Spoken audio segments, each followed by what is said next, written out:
आसीन उपसभापति घनश्याम तिवारी ने दोपहर 12 बजे सदन में प्रश्नकाल की कार्यवाही शुरू होते ही विपक्षी दलों के सदस्यों के हंगामे और शोर शराबों के बीच उपराष्ट्रपति के इस्तीफे के बारे में केंद्रीय गृह मंत्रालय द्वारा जारी अधिसूचना की जानकारी दी।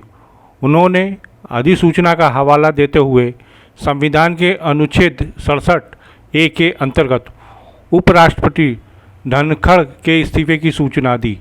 इस अनुच्छेद के अनुसार उपराष्ट्रपति राष्ट्रपति को संबोधित अपने हाथ से लिखे पत्र के द्वारा अपने पद से इस्तीफा दे सकता है। यह इस्तीफा तुरंत स्वीकार माना जाएगा।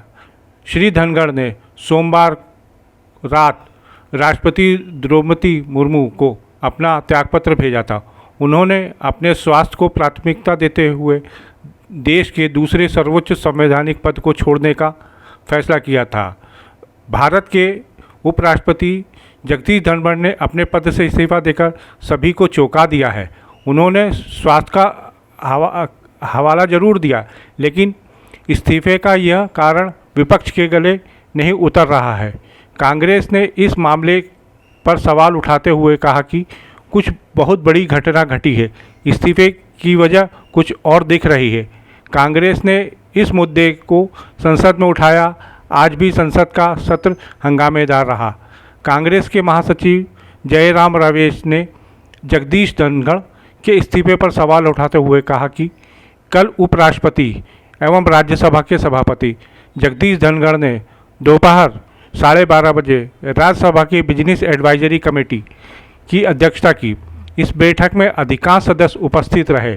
उन्होंने सदन के नेता जेपी नड्डा और संसदीय कार्य मंत्री किरेन रिजिजू भी शामिल थे।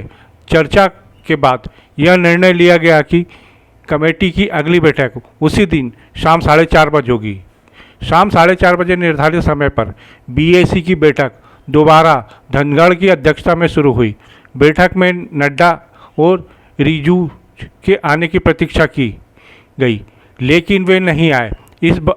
इस बात की धनखड़ को पहले से कोई व्यक्तिगत सूचना नहीं दी गई। यह गरिमा और पद की अवहेलना थी। उचित रूप से उन्होंने इस पर आपत्ति जताई। बीएसी की बैठक को अगले दिन दोपहर 1 बजे के लिए स्थगित कर दिया है।